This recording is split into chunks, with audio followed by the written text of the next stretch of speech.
Bienvenue au webinaire Deloitte sur la fiducie et plus particulièrement sur la fiducie immobilière. Je m'appelle Arnaud Renoir, je suis professeur des universités à l'université Paris-Dauphine PSL et je dirige également le comité scientifique juridique de Deloitte Société d'avocats. Je serai votre modérateur. Nous allons parler, avec un panel d'experts, évidemment, de la fiducie. Ce mécanisme, introduit dans le Code civil en 2007, est longtemps demeuré très confidentiel, voire mystérieux. Désormais, pourtant, la pratique, il y a de plus en plus souvent recours, et même le grand public semble ne plus ignorer, du moins le terme, tant la presse relate les grands dossiers de presse, les grands dossiers de place, les affaires emblématiques, notamment en cas de difficulté des entreprises. On aura beaucoup parlé de la fiducie Pierre et Vacances. Pourtant, la fiducie est également extrêmement utile lorsqu'on est en bonne santé financière. Je pense ici à un autre exemple, celui de la fiducie Renault, qui est une fiducie gestion qui a été mise en place pour gérer la participation au capital de Nissan. Alors, pourquoi s'intéresser plus spécialement à la fiducie immobilière? Tout simplement parce que, en pratique, c'est celle qui est la plus souvent mise en œuvre. Et nous allons voir pourquoi, en abordant successivement avec nos experts les différentes étapes de la vie de la fiducie, de sa structuration à son éventuelle réalisation. Et avec nous pour en parler, nous avons un certain nombre d'experts de Deloitte et nous avons également l'immense plaisir d'accueillir Théophile Fornacari, associé au sein de l'étude FHBX, qui est administrateur judiciaire, mais qui surtout, pour ce qui nous intéresse aujourd'hui, est, depuis maintenant 6 ans, est un fiduciaire, donc au cœur du mécanisme de la fiducie. Aujourd'hui sont réunis autour de lui, donc, Corinne Knopp, avocate associée responsable du département droit immobilier au sein de Deloitte Société d'avocats. Corinne, tu interviens aux côtés d'investisseurs français et internationaux, notamment dans le cadre d'opérations immobilières, de la restructuration, à la réalisation de l'investissement, financement de l'opération, gestion immobilière. Hassan Ouartani, directeur chez Financial Advisory, tu diriges l'équipe de conseil en financement structuré immobilier depuis presque 15 ans et tu accompagnes tout type d'acteurs du secteur immobilier dans la structuration de financements complexes, de l'origination à l'exécution de tout type de transactions immobilières, autant en France qu'ailleurs en Europe. Marie Leichter, avocate au sein de Deloitte Société d'avocats.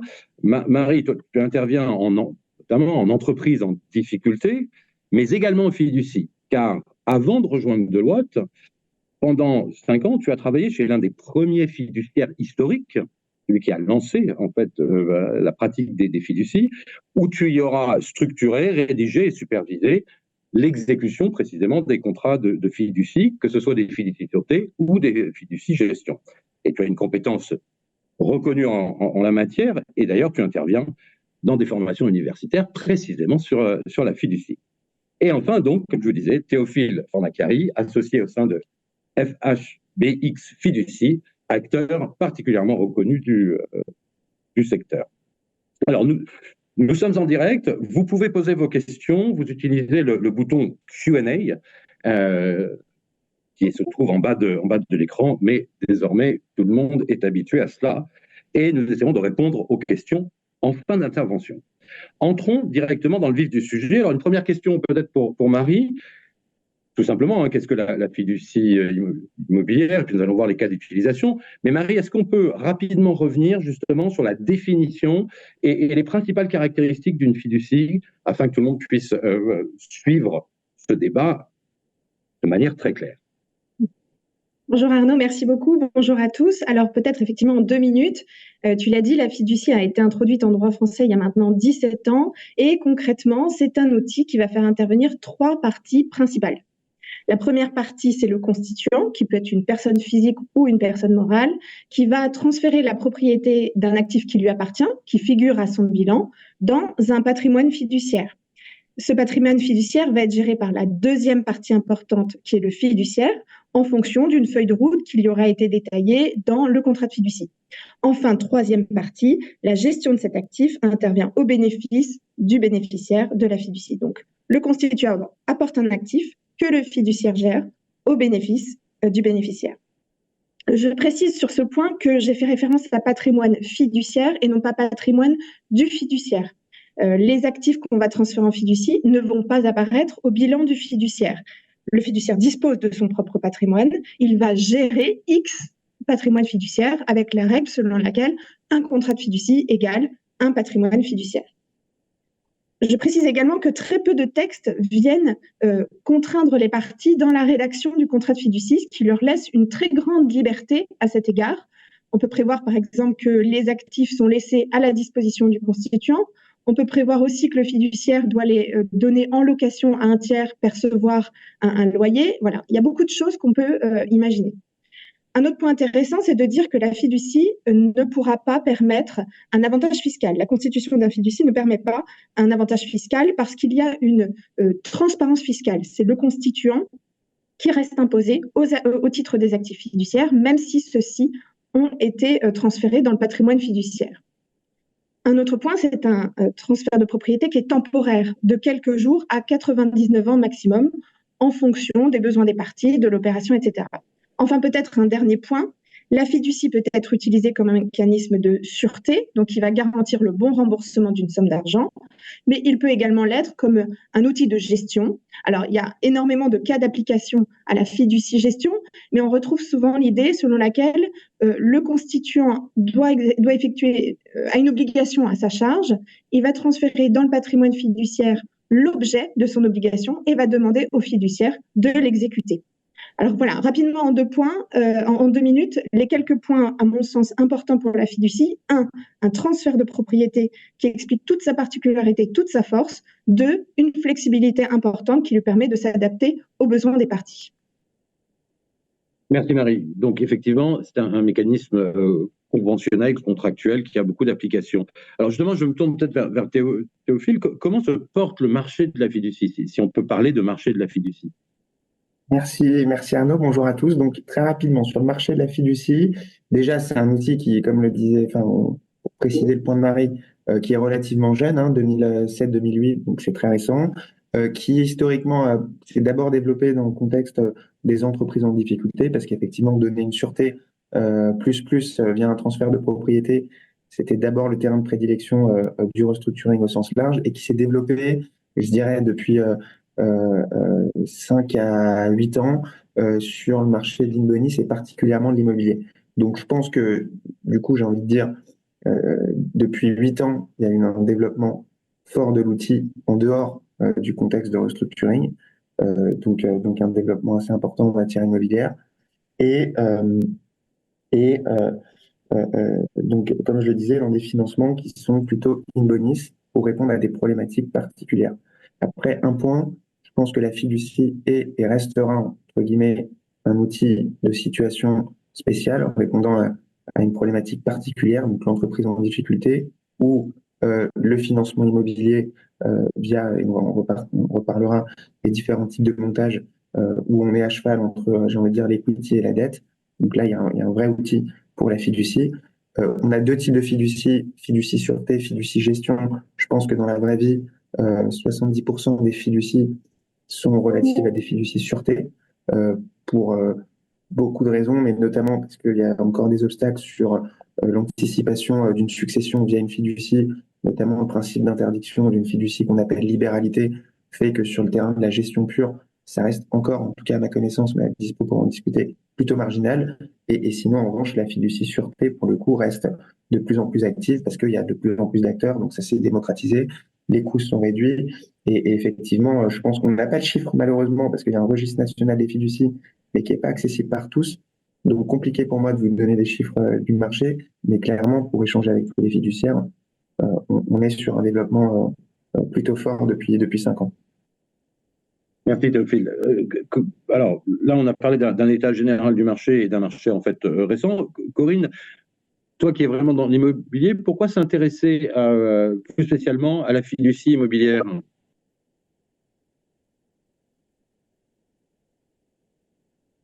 J'avais promis que je n'oublierais pas le unmute, pardon. Bonjour à tous. En fait, l'intérêt de la fiducie immobilière, c'est de combiner on va dire la reine des sûretés avec un actif qui a une certaine valeur au bilan, et que ce soit d'ailleurs pour des opérations immobilières ou autres. Alors certes, il existe des sûretés sur les immeubles depuis longtemps, mais l'intérêt de la fiducie immobilière, c'est que la fiducie présente des avantages, elle est solide et elle est protectrice à la fois du bénéficiaire, des créanciers, et peut-être aussi de la valeur de l'immeuble, justement. Et donc, elle présente effectivement un intérêt important, notamment dans la période de contraction du crédit que l'on a actuellement. D'accord, alors là, on a vu donc un outil contractuel extrêmement souple, un marché qui se développe mais qui est sans doute non standardisé, et pour l'immobilier, effectivement, des avantages certains de la fiducie. Alors, notamment en lien, pardon, Corinne, comme tu viens de dire, en lien avec le financement. Alors, du coup, je me tourne vers Hassan. Hassan, quelle est la réaction des banques?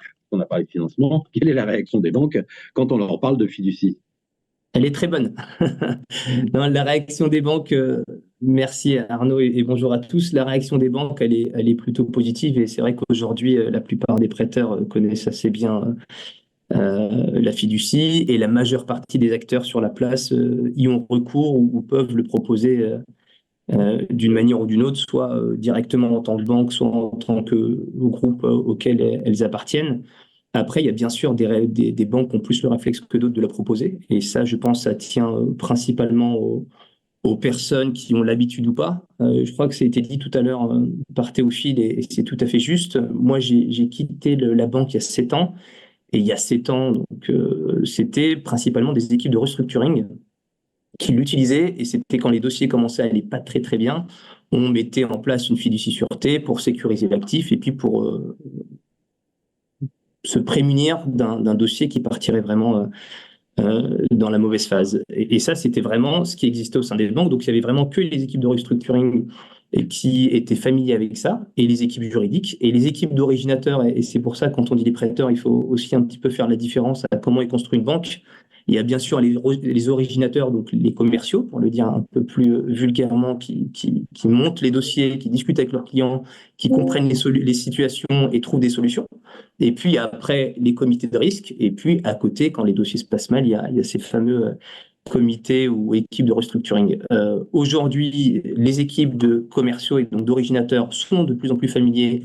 Et il y a même des banques qui proposent complètement la fiducie en tant que produit à part entière. Il y a quelques prêteurs, c'est plutôt des personnes au sein de banques qui sont spécialisées.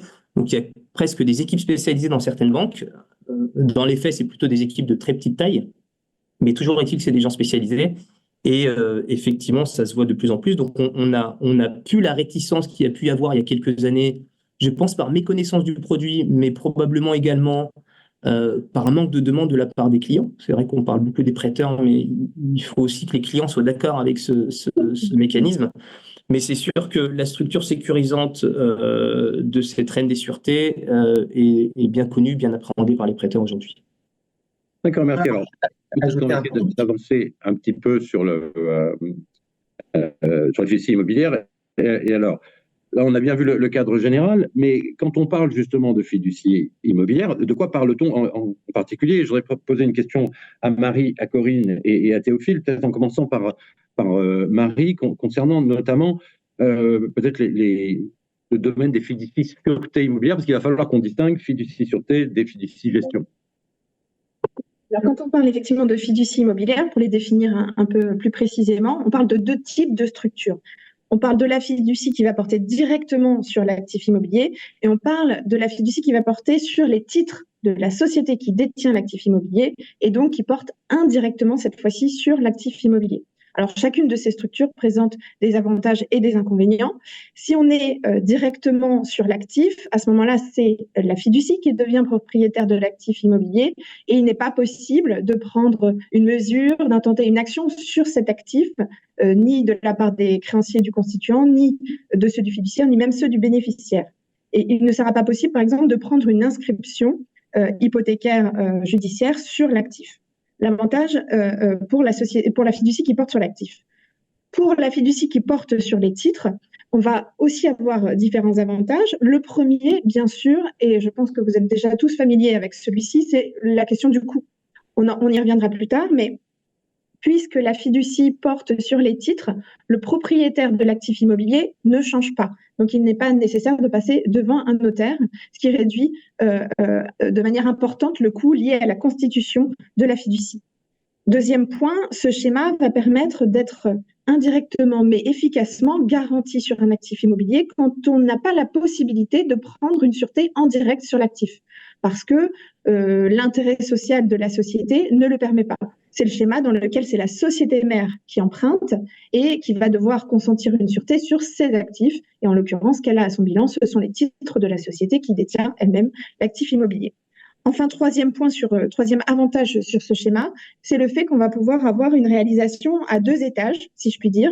Premier étage, on reviendra sur les modalités de réalisation, mais premier étage, le fiduciaire va pouvoir vendre ce qu'il a en fiducie, donc les titres de la société, mais il va aussi pouvoir prendre un mandat de gestion au niveau de la société pour aller chercher l'actif immobilier et le vendre. Donc, en fonction des instructions du bénéficiaire ou de l'appétence du marché, on va pouvoir passer par un share deal sur les actifs fiduciaires ou un asset deal en allant au bilan de la fiducie. Voilà les 2 schémas sur la fiducie immobilière. Merci Marie. Corinne, quels sont les cas d'utilisation de la fiducie immobilière dont vient de parler Marie?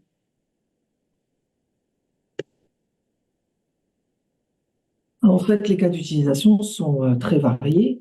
Moi, je ne vais pas en donner une liste exhaustive, mais des exemples pour montrer un peu la diversité de situations. La première situation qui a déjà été évoquée, c'est celle de l'opération classique d'investissement immobilier.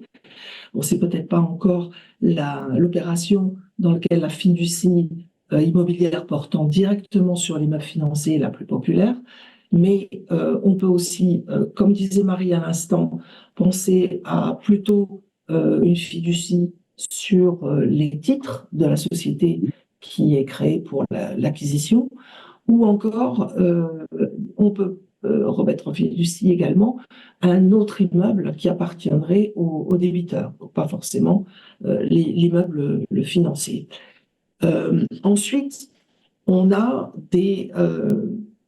toujours le secteur immobilier construction, on a des exemples d'utilisation de la fiducie dans des situations très différentes.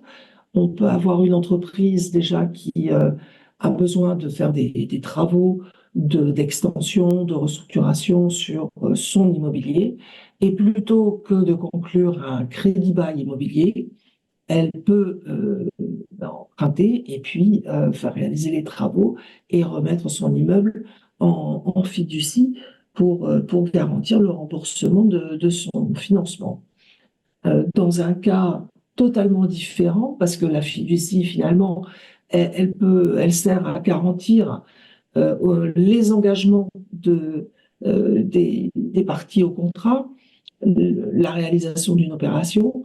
On peut avoir, par exemple, des sommes qui sont remises en fiducie auprès d'un créancier pour sécuriser la réalisation des engagements d'une partie dans un contrat, en l'occurrence, par exemple, le preneur dans un bail en état futur d'achèvement.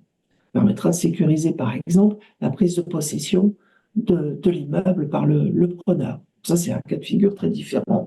Et puis, il y a la situation de construction, d'opération de marchand de biens, dont je crois que Théophile va parler aussi ensuite, où on peut envisager donc avoir les titres de la société qui porte l'opération remis en fiducie, avec peut-être d'ailleurs aussi des sommes en numéraire, le tout avec une mission pour le fiduciaire de mener à bien la réalisation de la construction, et ce qui permet de combiner à la fois les avantages de la fiducie sûreté avec aussi une mission confiée au fiduciaire au-delà de la sûreté.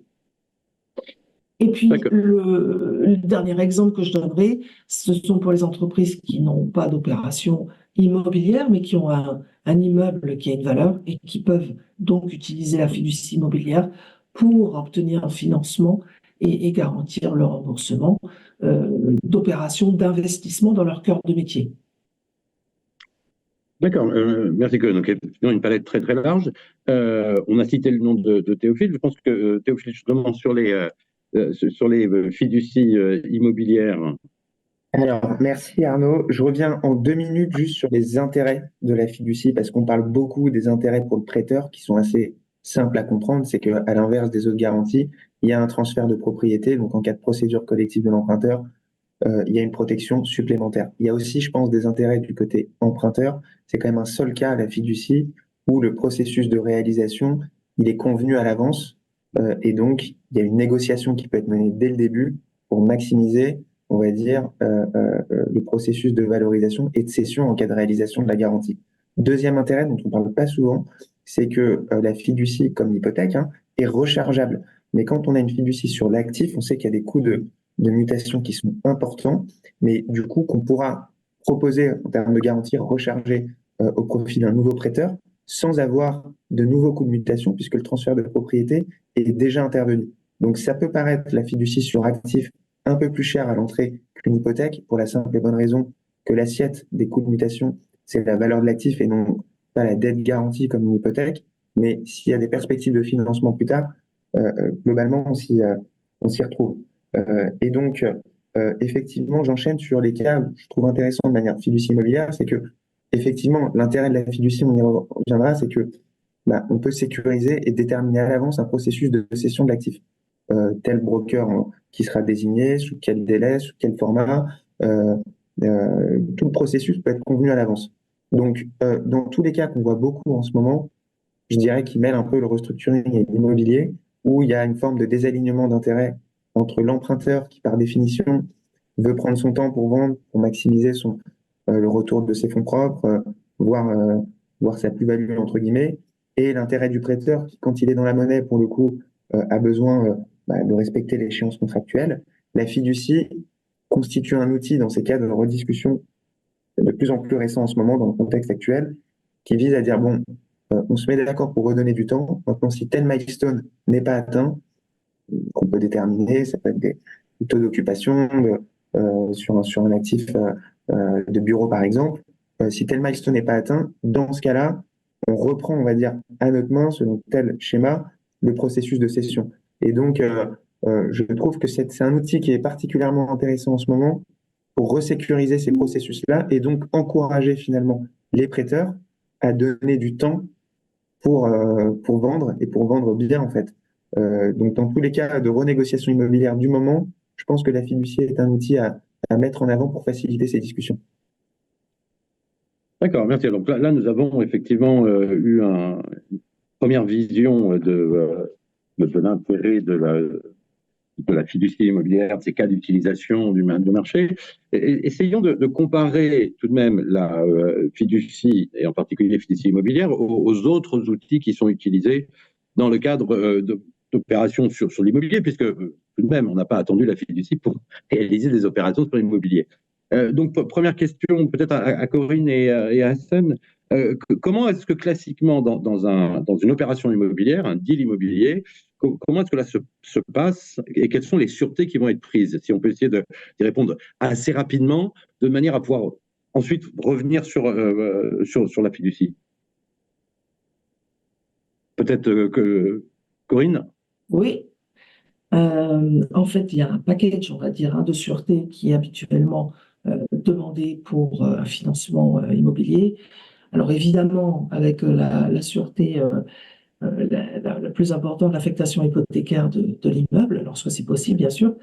Et puis, on a généralement nantissement des titres du SPV qui montait pour l'opération, nantissement de compte du SPV, nantissement ou cession de créances à titre de garantie. Et puis, d'ailleurs, la cession des créances de loyer, généralement faite sous forme de cession d'AI, particulièrement efficace, mais qui est limitée aux personnes morales, hein, et puis pour le cadre professionnel. Et puis, il y a aussi l'indemnité d'assurance qui peut faire l'objet d'une cession ou d'une délégation de paiement dans le bénéfice de l'indemnité. Et puis, généralement, ce package est complété par une exigence de la banque que le gestionnaire de l'immeuble s'engage à ne plus répondre qu'à la banque si elle lui notifie un défaut de l'emprunteur. D'accord, merci. Hassan, sur cette vision classique, là aussi, très, très, très rapidement. Effectivement, ce qui se passe aujourd'hui, c'est le package qu'évoquait Corinne qui est pris en considération, qu'on soit sur du crédit classique, donc de la dette senior très classique, du crédit buy, même si c'est un peu différent puisque le crédit bailleur détient déjà l'actif et le crédit preneur en est locataire techniquement. Mais donc, il y a ces garanties sur lesquelles je ne vais pas revenir et peut-être sur une précision sur le contexte qui n'aura échappé à personne sur le marché, qui est un marché aujourd'hui très compliqué, très sclérosé et avec des transactions qui ont baissé de manière faramineuse. C'est pour des raisons de financement, donc bien sûr d'abord du coût de financement, et ça, personne n'y est pour grand-chose.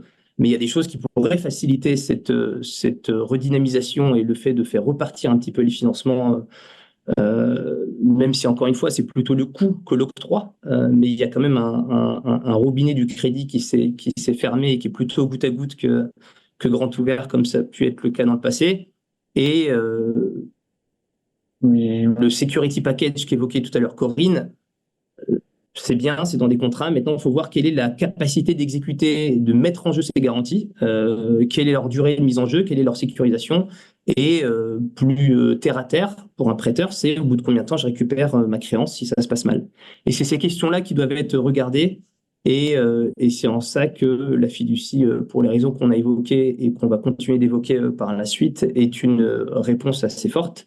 Mais ce contexte de marché est important à prendre en compte. Et c'est aussi pour ça d'ailleurs que la fiducie pour le in bonis a commencé depuis 5-7 ans à être de plus en plus utilisée. Et on pense que cette crise va être un accélérateur aussi de l'utilisation de cet outil pour les raisons que j'ai évoquées tout à l'heure. D'accord, Mathieu. Alors justement, je me tourne vers Théophile, par comparaison, les avantages de la fiducie immobilière. Alors, par rapport aux autres garanties, on ne va pas revenir sur le prêteur, sur la capacité effectivement d'appréhender, parce qu'il y a déjà eu un transfert de propriété. Mais si on dit ça, c'est un peu basique, parce que dans un nantissement sur titre, par exemple, il y a un pacte commissoire, et donc il y a la possibilité pour le prêteur de l'appréhender. Donc c'est pas, pour moi, je pense qu'on ne fait pas le tour du sujet si on réduit la fiducie à cette capacité d'appréhension grâce au transfert de propriété.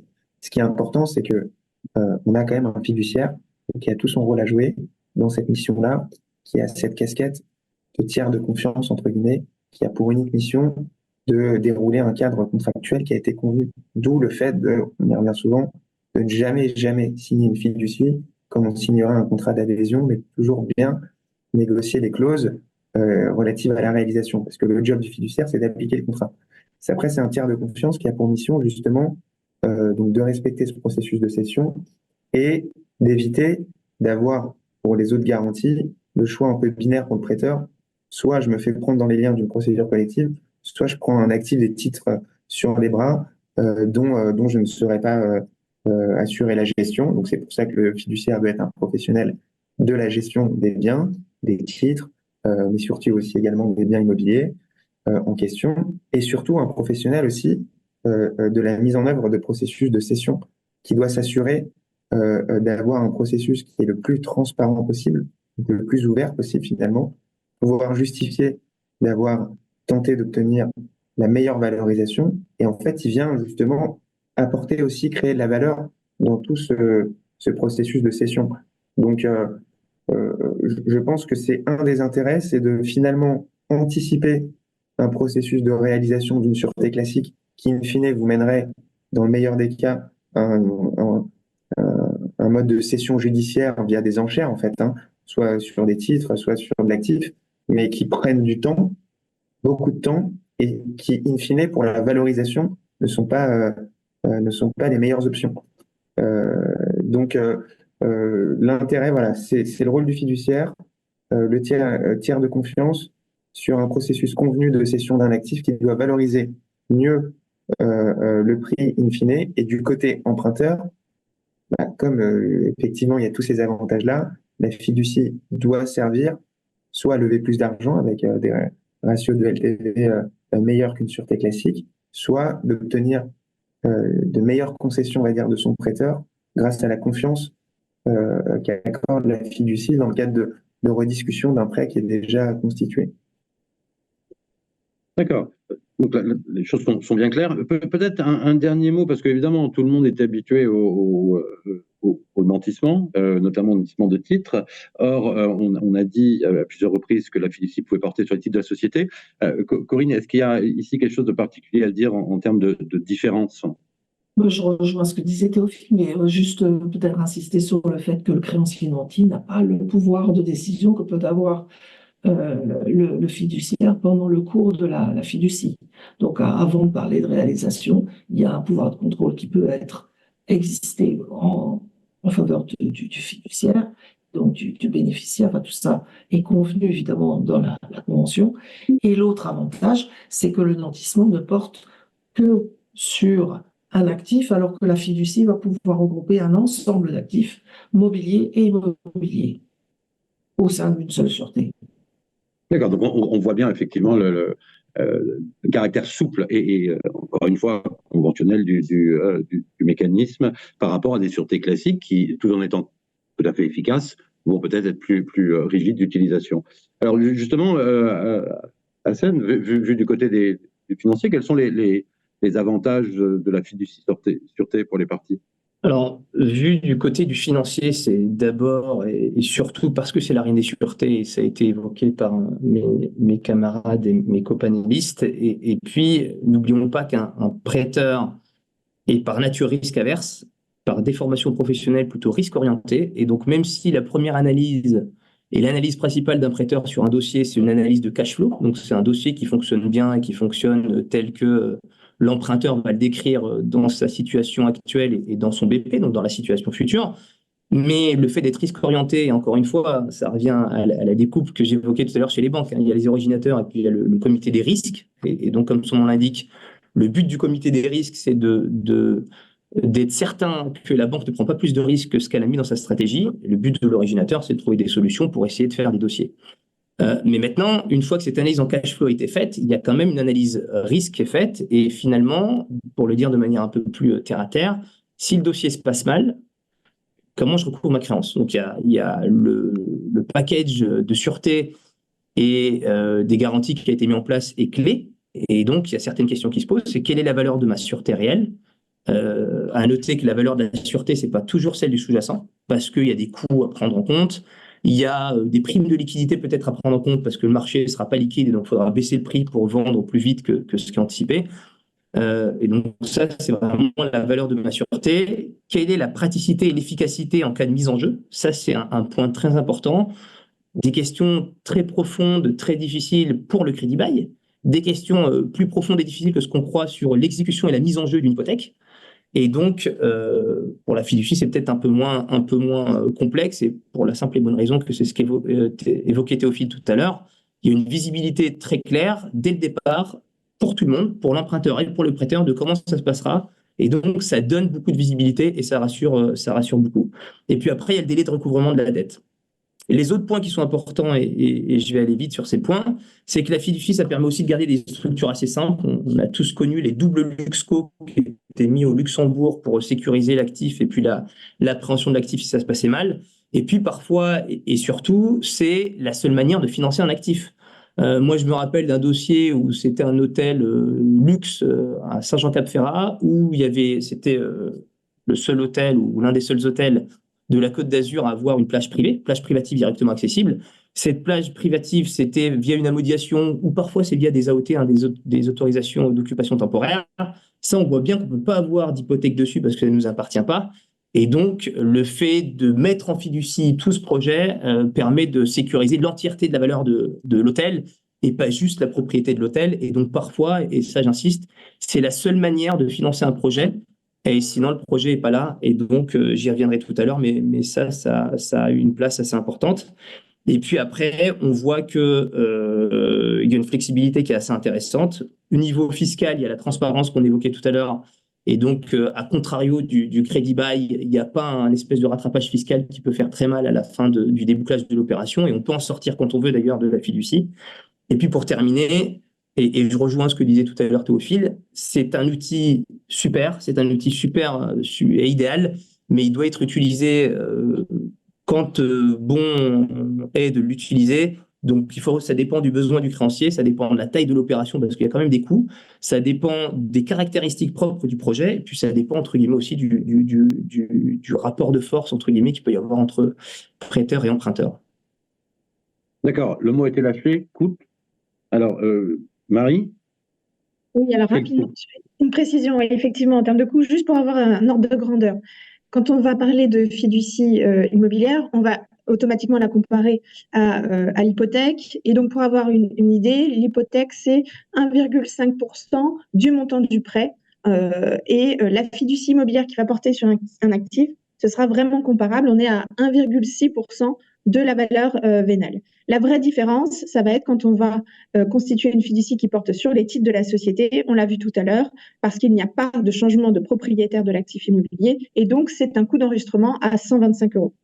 Deuxième petit point sur les coûts, on en a un tout petit peu parlé déjà, c'est effectivement le rechargement, l'importance et l'attrait de la fiducie pour la possibilité de recharger une fiducie. L'idée de dire, on constitue une fiducie à l'instant T pour garantir le bon remboursement des sommes dues au titre d'un prêt A, mais il est possible que par la suite, on puisse aussi garantir les prêts B, C, D avec des prêteurs qui viennent prendre rang dans la fiducie. Effectivement, comme le disait Théophile, c'est intéressant aussi d'un point de vue des coûts, parce qu'il n'y a pas de TPF à ce moment-là à verser pour pouvoir faire un rechargement d'une fiducie sur un actif immobilier, et donc les coûts seront limités. Il vaut mieux recharger que constituer une nouvelle sûreté. D'accord, alors peut-être justement, un va-et-vient, mais Hassen, est-ce que très très rapidement, tu peux amener quelques compléments sur les, encore une fois, vu du financier, sur l'approche spécifique, ou en tout cas les points sur lesquels le financier va se focaliser? Dans le cas d'une fiducie, il va se focaliser sur le contrat qui a été mis en place et qui sera mis en place. Et donc, ce sera le fruit de discussions et d'échanges sur la gestion et l'exécution.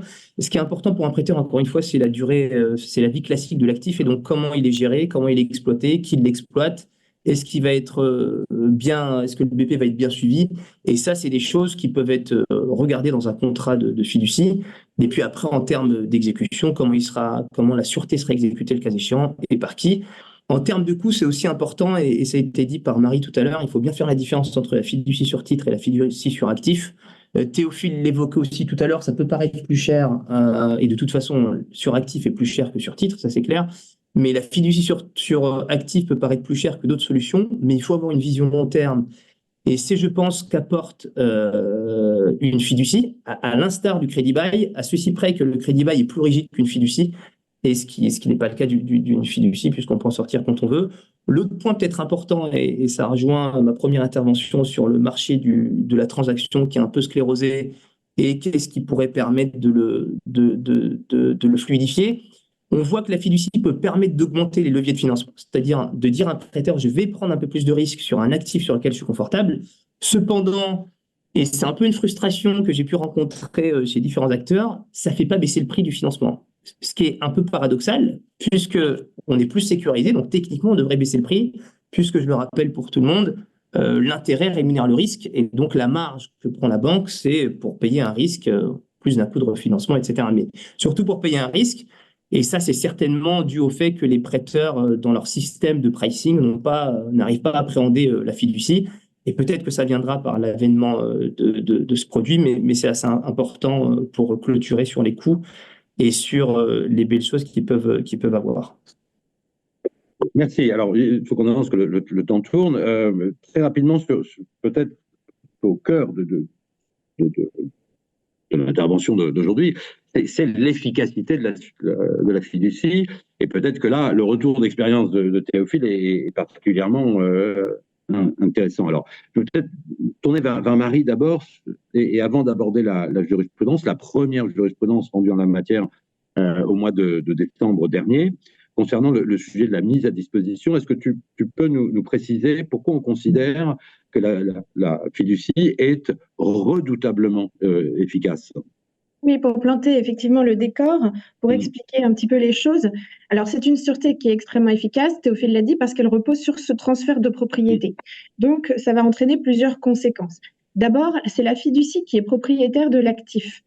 Donc, ça veut dire qu'elle est libre d'en faire tout ce qu'elle souhaite, tout ce qu'un propriétaire en tout cas peut en faire, et bien sûr dans les limites du contrat de fiducie. Donc, si le fiduciaire veut vendre l'actif, eh bien, il peut le faire. Il n'a pas à demander l'autorisation. Ce que je veux dire, c'est qu'il n'a pas à demander l'autorisation à un juge. Une simple instruction du bénéficiaire suffira pour initier le processus de réalisation d'une fiducie sûreté. Ensuite, l'actif se trouve dans un patrimoine d'affectation, donc un patrimoine dédié, ce qui veut dire que la valeur de ce patrimoine est dédiée au remboursement du créancier garanti. Aucun autre créancier du constituant ne va pouvoir venir primer le créancier bénéficiaire de la fiducie sur cette valeur. Enfin, la fiducie sûreté a de particulier qu'elle résiste à tout, y compris donc à la procédure collective qui est ouverte au profit du constituant parce qu'il n'est plus propriétaire de l'actif. Donc, il échappe aux règles de la procédure collective et il peut être vendu malgré la procédure en cours. Une seule exception à ce principe, alors qui ne va pas diminuer la protection du prêteur bénéficiaire, mais qui va retarder la possibilité de réaliser la fiducie sûreté, c'est le cas dans lequel le fiduciaire a laissé les actifs à la disposition du constituant. En fait, la loi prévoit que si le constituant conserve l'usage et la jouissance de l'actif fiduciaire et qu'il fait l'objet d'une procédure collective, le fiduciaire ne peut pas céder ou transférer la propriété de cet actif sous peine de nullité de l'acte. C'est assez logique en fait, parce que si le constituant a eu besoin de conserver l'usage et la jouissance de son actif pour les besoins de son activité, ça n'est pas au moment où il est fragilisé en procédure collective qu'il faut l'en priver en vendant le bien par exemple. Donc, on va retarder les effets de la fiducie à ce moment-là. Et c'est l'unique, effectivement, exception à cette efficacité redoutable de l'outil. D'accord, donc ça c'est pour le contexte. Et du coup, donc, je me tourne vers Théophile. Est-ce que vous pouvez nous expliquer dans quel contexte cette décision qui portait sur la convention de mise à disposition et son articulation avec l'ouverture d'une procédure collective, puisque c'est généralement là où on se retrouve devant le juge. Donc un peu quel était le contexte et quelle est la portée que vous envisagez à cette décision? Alors déjà, c'est une décision d'appel, hein, donc qui n'est pas définitive.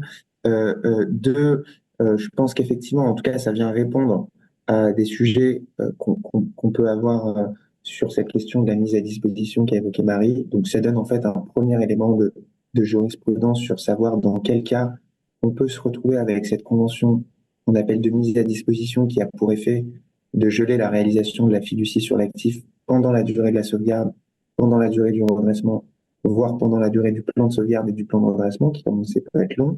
Et donc, effectivement, il faut revenir à l'essence de ce texte qui vise, et c'est normal, préserver les chances de retournement de l'entreprise qui bénéficie de cette sauvegarde et ce retournement, ou de ce redressement. Le cas typique, hein, c'est l'immobilier dont on a un peu parlé, enfin pas trop parlé pour le coup, l'entrepôt, il y a un créancier fiduciaire qui détient les murs de l'entrepôt. On comprend bien que pour la sauvegarde, pour le redressement, il faut qu'il puisse continuer à jouir de cet entrepôt pour poursuivre son activité et présenter un plan de sauvegarde. Et c'est, je pense, un texte qui est très important et qui vise à garder l'équilibre entre la force de la sûreté et la nécessaire protection des intérêts de la sauvegarde et du redressement. Et on doit absolument veiller à respecter cet équilibre-là. C'est d'ailleurs pour ça, je reviens là-dessus, que pour moi, il y aura pas, la fiducie ne va pas remplacer les hypothèques et les nantissements. Ça doit rester un outil un peu particulier, exceptionnel, qu'on doit veiller, lorsqu'on fait des fiducies dans un contexte d'entreprise en difficulté, à s'assurer que, par exemple, l'accord est homologué, et ne pas le faire dans des contextes de période suspecte. Donc c'est pour ça qu'il faut avoir cette fibre importante sur le livre 6 du Code de commerce, parce que on est très proche. Donc je reviens à mon sujet. Du coup, il faut respecter l'esprit de ce texte, convention de mise à disposition pour préserver la sauvegarde, le redressement. Le texte il vise précisément l'usage ou la jouissance, et donc par définition, ça pose la question, lorsqu'on est sur une société purement immobilière, de ce qu'on entend par l'usage ou la jouissance de cet actif. En l'occurrence, le cas en question, c'était la question qui se posait dans quelle mesure le fait de donner un mandat d'encaissement sur les loyers constitué par le constituant constituer une convention d'usage ou sur la jouissance de l'actif immobilier, puisque effectivement, jouir d'un actif, ça veut dire percevoir les loyers. Alors, quand il le fait au nom et pour le compte fiduciaire, est-ce qu'on est là-dedans? La Cour d'appel, pour l'instant, a répondu que ce n'était pas le cas. Mais à mon avis, ce n'est pas l'intérêt majeur aussi de cet arrêt. La d'autres questions qui se posent, c'est dans quel cas on peut réaliser une sûreté plus globalement, en fait. Et la question qui se posait, c'est est-ce qu'on peut réaliser cette sûreté pendant la période d'observation pour un cas de réalisation qui n'est pas le cas pur d'un défaut de paiement, parce qu'on sait que c'est interdit, pour un cas qui n'est pas lié à l'ouverture de la procédure collective, parce qu'on sait que c'est interdit, 622.7, 622.29 du Code de commerce, mais pour un cas qui était autre, là en l'occurrence, c'est une clause de défaut croisé, et évidemment pas pour se faire payer de sa créance en mode monétaire, parce que pareil, c'est interdit par les textes que j'ai évoqués, mais pour réaliser une garantie qui n'est pas dans le périmètre de la procédure collective. Et là, pareil, la Cour d'appel a confirmé qu'à partir du moment où on ne demandait pas le paiement d'une créance et que le défaut de paiement était pas lié, enfin plutôt le cas de réalisation était pas lié à un défaut de paiement, on pouvait réaliser. Je pense que c'est un autre intérêt majeur de cet arrêt de Cour d'appel qui avait déjà eu une forme sur cette question précise de confort par la Cour de cassation d'un arrêt qui remonte en 2001. Mais qui vient clarifier notamment le point. Donc voilà le point important, je crois qu'il y a des questions. Et comme d'habitude, je parle un peu trop vite. Je pense que j'ai balayé le sujet. Merci beaucoup. Merci beaucoup, Théophile. Alors justement, on va conclure là pour pouvoir répondre aux questions, j'espère à toutes les questions, mais en tout cas pour répondre aux questions, et que certaines se rejoignent. Peut-être si vous pouvez demander à chacun d'entre vous, et je vais commencer par Marie, en un mot, comment est-ce que vous pourriez conclure, en concluant sur la réalisation de la fiducie immobilière? Alors, un point sur la réalisation de la fiducie, et ça dépasse même le cadre de la fiducie immobilière, pour moi, c'est une phase qui doit être préparée en amont.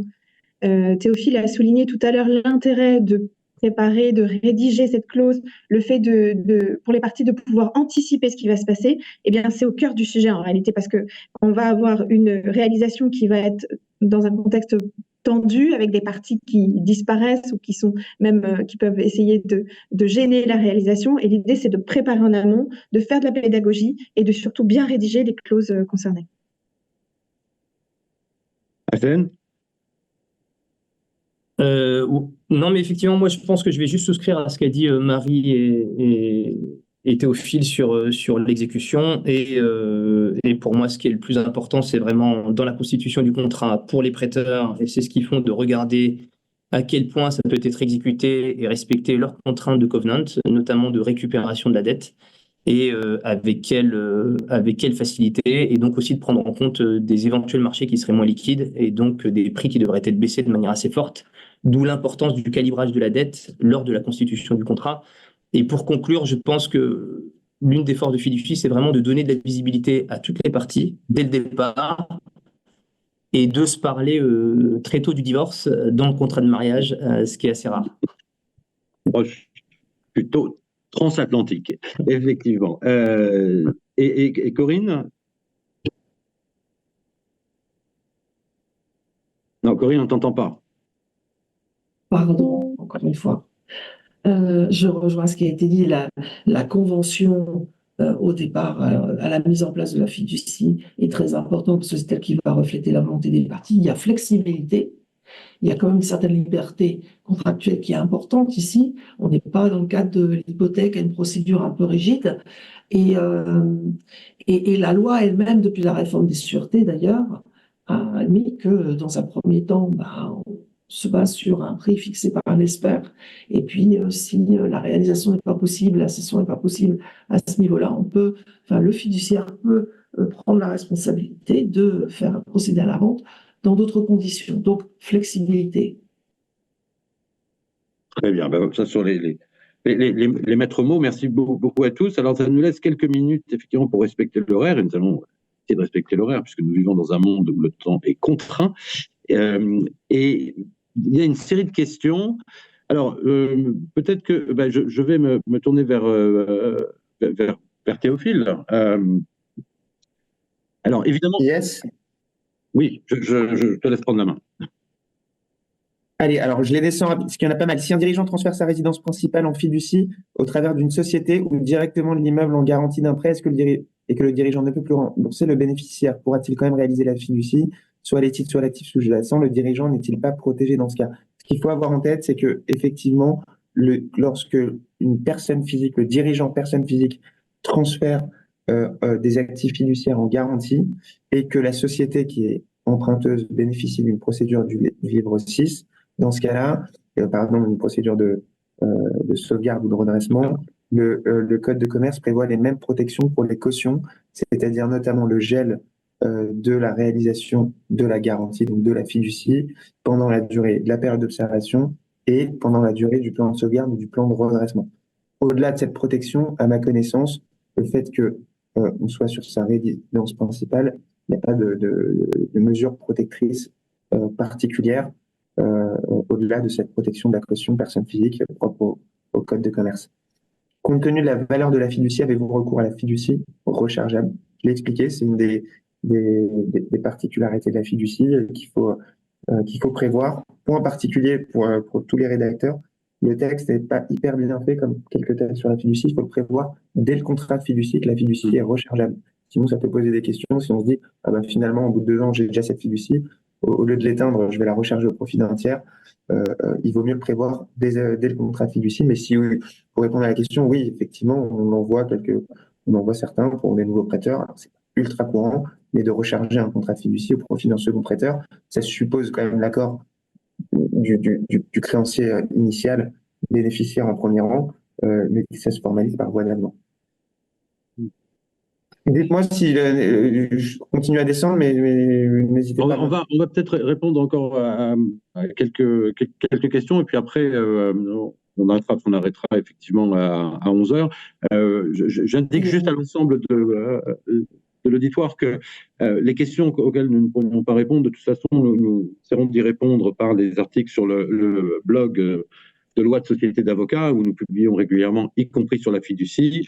Et puis, vous n'hésitez pas à prendre attache avec les intervenants. Si vous avez des questions plus particulières, vous recevrez de toute façon la liste des contacts avec un courriel et un lien vers le replay de cette intervention. Mais répondons effectivement encore quelques minutes, peut-être 5 minutes encore. Il y a une question de Sandrine qui est concernant le coût de la fiducie et qui demande si en fait il est calculé sur le montant du prêt ou de la valeur de l'immobilier. C'est bien de la valeur de l'immobilier. Là, je parle de la TPF hein, qui est due. Donc, avec le salaire du conservateur, les 0,815% qui sont calculés sur la valeur de l'immeuble. D'accord, tout à fait. Et peut-être, Théophile, il y avait une question sur l'insuffisance du patrimoine fiduciaire. C'est vrai que c'est une question qui peut se poser. Oui. Alors, je la reprends, pardon. Tac. En l'absence, pardon, je l'ai plus, parce qu'il y en a plusieurs. En fait, du coup, le principe, hein, c'est que lorsque le patrimoine fiduciaire est insuffisant pour rembourser la dette, ce qui est prévu par l'article 2025 du Code civil, c'est que c'est le constituant, plutôt le patrimoine du constituant, qui constitue le gage des créanciers, parce qu'on est sur une fiducie sûreté. Donc, ça, c'est le principe qui est prévu par la loi, qui est souvent rappelé dans le contrat.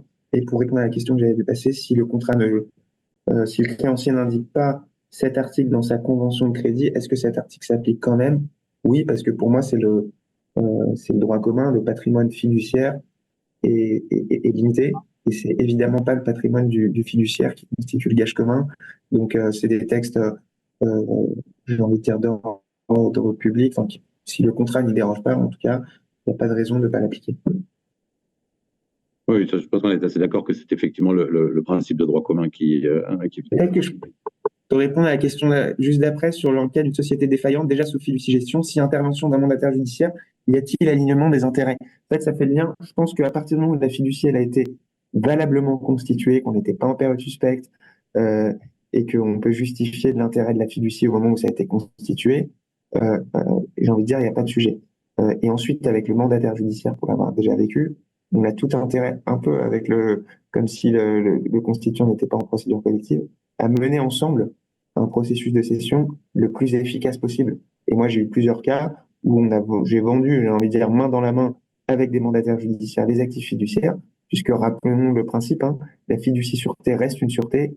Principe général du droit des sûretés, c'est qu'elle ne peut pas permettre d'enrichir son bénéficiaire. Et donc, une fois que la dette garantie est remboursée, la soulte revient au constituant et donc, dans notre cas, au mandataire, plutôt liquidateur judiciaire. Donc, j'ai eu plusieurs cas où on a même publiait des appels d'offres avec le liquidateur judiciaire pour obtenir la meilleure offre et on restituait la soulte au profit du liquidateur et ça se passait très bien. Il y a une question d'André dans le cadre d'une fiducie sur titre, comment se passe la gouvernance au sein du patrimoine fiduciaire entre les constituants, le fiduciaire, et il y a des exemples qui sont donnés, autorisation de travaux à réaliser, changement de locataire. Enfin, finalement, la vie classique de l'actif, c'est laissé au sein du constituant qui est censé être la personne la plus adaptée pour exploiter son actif et en donner la quintessence et donc faire en sorte que le contrat se passe bien, la dette soit bien remboursée et donc finalement que la fiducie soit jamais appelée. Donc c'est déjà prévu dans le contrat en amont et puis normalement c'est une gestion qui continue de manière assez courante. Et puis après il y a des choses plus structurantes de changement qui sont à faire valider par le prêteur. Mais ça voilà, ça change pas finalement entre mise à part conditions particulières dans le contrat de fiducie, mais ça change pas avec un autre contrat de financement où par exemple les clauses de changement de contrôle, il faut une autorisation écrite du prêteur. Bon, écoutez, très bien, merci beaucoup. C'est vrai qu'il y a beaucoup de questions, donc on ne va pas pouvoir répondre à toutes, d'autant plus que nous arrivons au terme.